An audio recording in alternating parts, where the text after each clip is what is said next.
अस्सलाम वालेकुम। आप देख रहे हैं मुबशर लुकमान चैनल और आज 13 तारीख है, पीर का दिन है और सुबह सुबह बड़ी खबरें आ गई। आज सुबह को फैसला होना था 190 मिलियन पाउंड का, ये जो अलकादर ट्रस्ट का था। तो मैं बड़ी सुबह उठ के बैठ गया था। मैंने कहा जज साहब आएंगे और को फैसला वैसला देंगे को 11 बजे तक, जो उन्होंने टाइम आया हुआ था। तो पता चला कि जज साहब तो अदालत आ गए और उसके बाद 10:30 बजे वो चले गए और वो सुना बड़े गुस्से में थे और उन्होंने कहा कि जी 2 दफ़ा मैंने मुलजिम को बुलाया है, इमरान खान को, और वो आया ही नहीं, तो मैं अब जा रहा हूँ। लेकिन इसके साथ साथ और बड़ी खबरें आ गई हैं। आपको ये पूरा वीलॉग देखना पड़ेगा। आज मेरी चुड़ैल जो है वो बहुत अंदर की खबरें लेके आई है।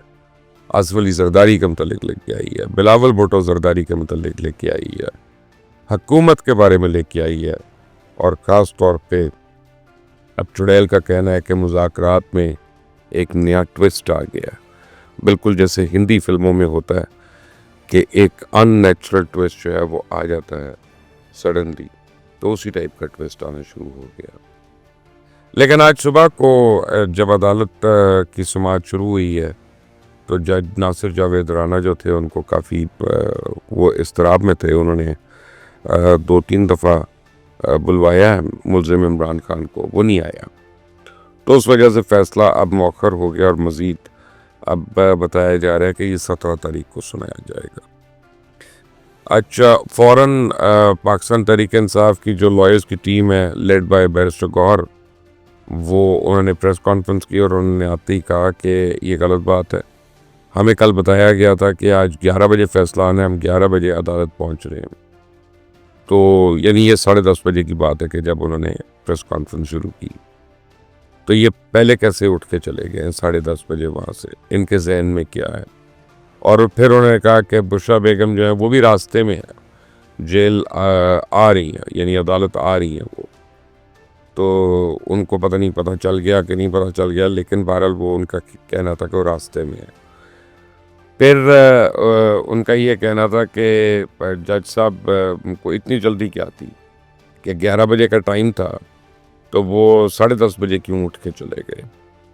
तो अब इसके पीछे बातें कुछ और हैं। देखें, जब इस तरह की कोई बात होती है, ये एक हाई प्रोफाइल केस है, ये कोई नॉर्मल केस नहीं है कि जिसमें फ़ैसला मौखर हुआ और 2 महीने के बाद आ गया, या डेट आई थी वो नहीं हुआ, फिर डेट इन ऑफिस हो गया।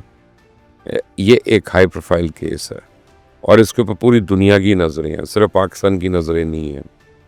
और पूरी दुनिया के लोग जो हैं वो देख रहे होंगे क्या, जो सब अपनी तरफ से गैस वर्क कर रहे होंगे कि क्या क्या सज़ा हो सकती है मुमकिन तौर पे दोनों मुलजिमान को।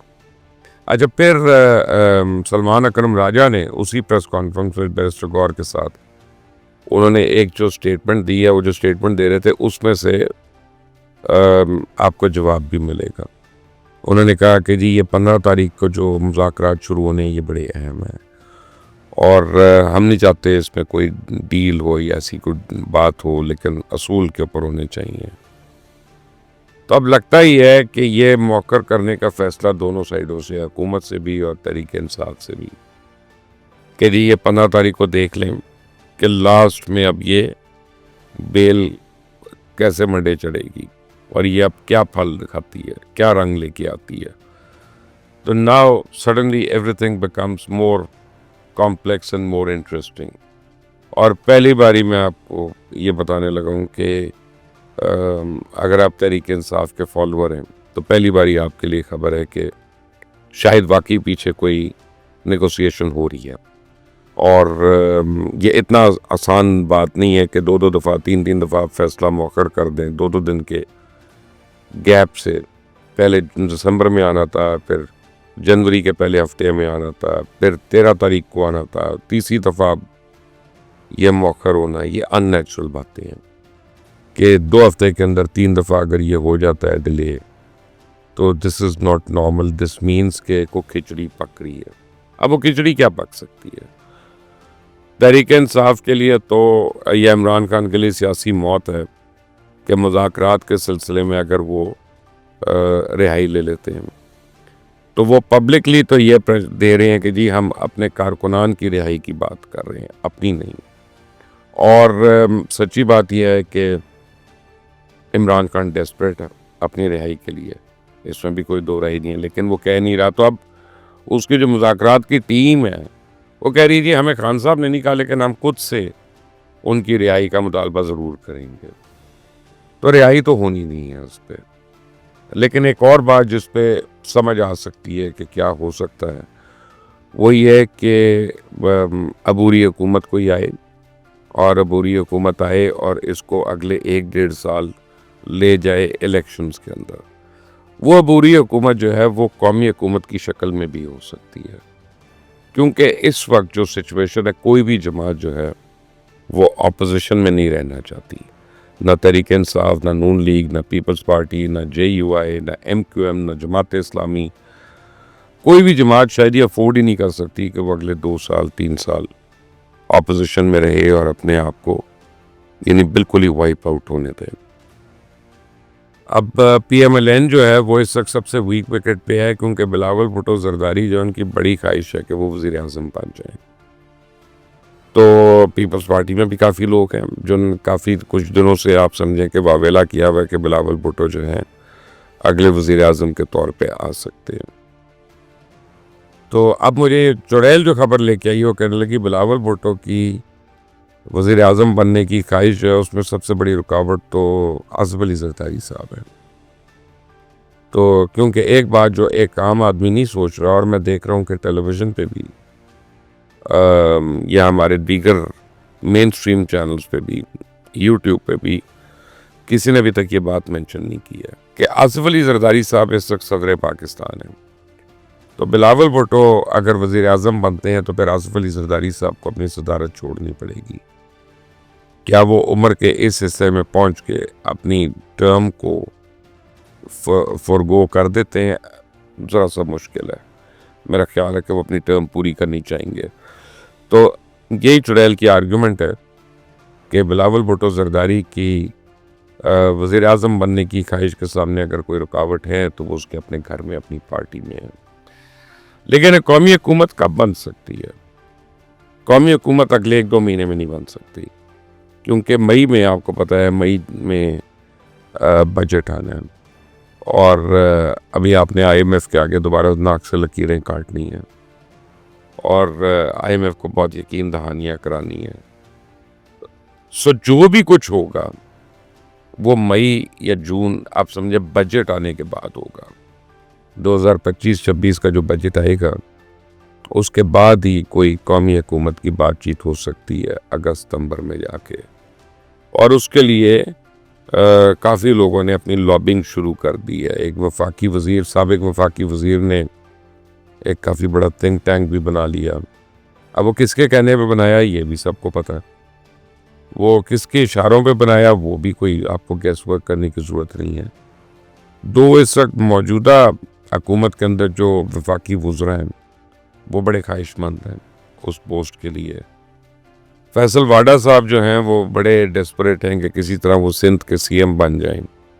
वो वहाँ की पोजीशन के लिए यानी कोशिश कर रहे हैं। उनको पता है कि इसके अलावा उनका चांस नहीं है सिंध के CM बनने का, तो वो सिंध का CM बनना चाहते हैं।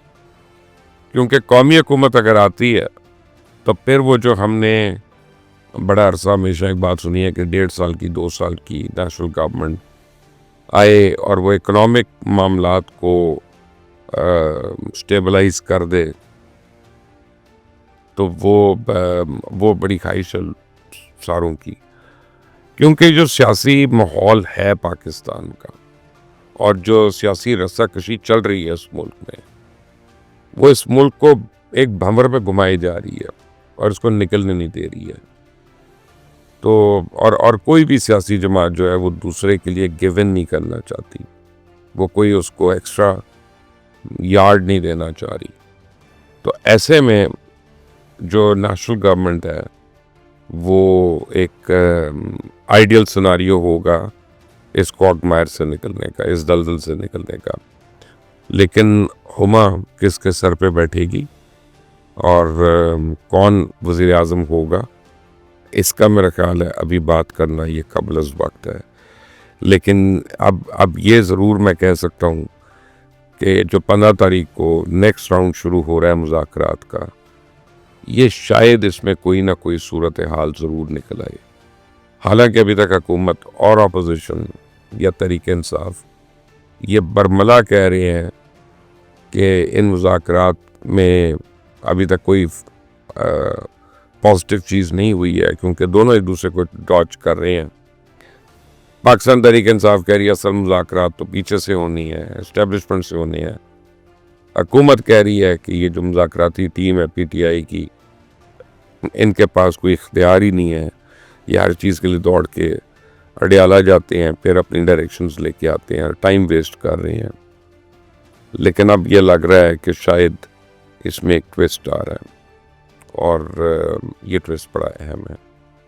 तो फैसला अब जज साहब ने कहा है कि जी मैंने 17 तारीख को देना है, तो 15 और 16 को जो मुज़ाकरात हैं वो आपको काफ़ी डायरेक्शन दे देंगे कि आने वाले दिनों में क्या होने वाला है, और हो सकता है कि फैसला फिर उसी मुनासिबत से भी हो। जैसी कोई और ख़बरें आती हैं, जैसी चुड़ैल और ख़बरें इस्लामाबाद से लेके आती हैं, मैं फ़ौरन आपके पास हाजिर हूँगा। इस चैनल को सब्सक्राइब करिएगा, बेल आइकॉन को प्रेस करें ताकि मज़ीद अपडेट्स आपको मिलती रहें। अंटिल द नेक्स्ट टाइम, अल्लाह हाफ़िज़।